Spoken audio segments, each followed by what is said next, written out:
सहेली सभे तोहराई सरस्वती माई के मूर्ति धराई सखी सहेली सभे तोहराई सरस्वती माई के मूर्ति धराई सुनेला तोह के बता दी हो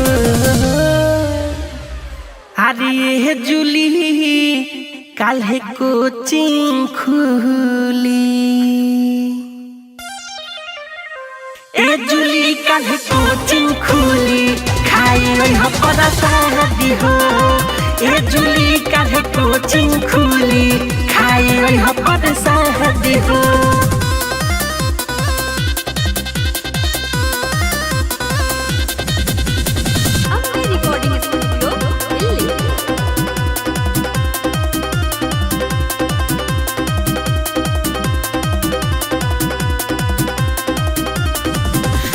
करी ह पूजाई अपन सिरावा झुकाई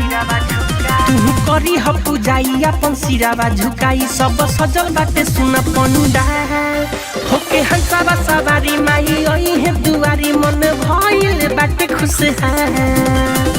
सरस्वती मैया पकड़ विश्वास असु परीक्षा में हो जाइबू पास सरस्वती मैया पकड़ विश्वास असु परीक्षा में हो जाइबू पास फिर मिली आजादी हो अरे जूली काल्हे कोचिंग खुली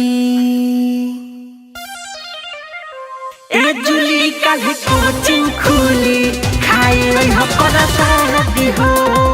ए जूली काल्हे कोचिंग खुली खाई हो पदा शादी हो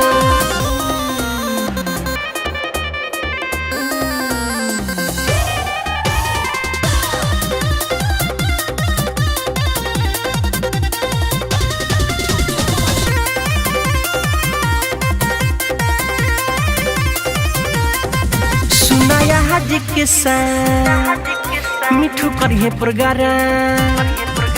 सुना आज के साम मिठू करिए प्रोग्राम भीड़ होला बड़ी भारी हो आज करी हो ना देरी सुना ओई हो सबेरी हो के तैयारी हो आज के दिन बड़ा मजा आई कंचा कृष्ण कह से लफ खिंचाई आज के दिन बड़ा मजा आई कंचा कृष्ण कह से लफ खिंचाई शोभेला सुट तोहर खादी हो अरे जूली काल्हे कोचिंग खुली ए जूली काल्हे कोचिंग खुली खाई हो पदा शादी हो ए जूली काल्हे कोचिंग खुली खाई हो पदा शादी हो रिकॉर्डिंग स्टूडियो दिल्ली।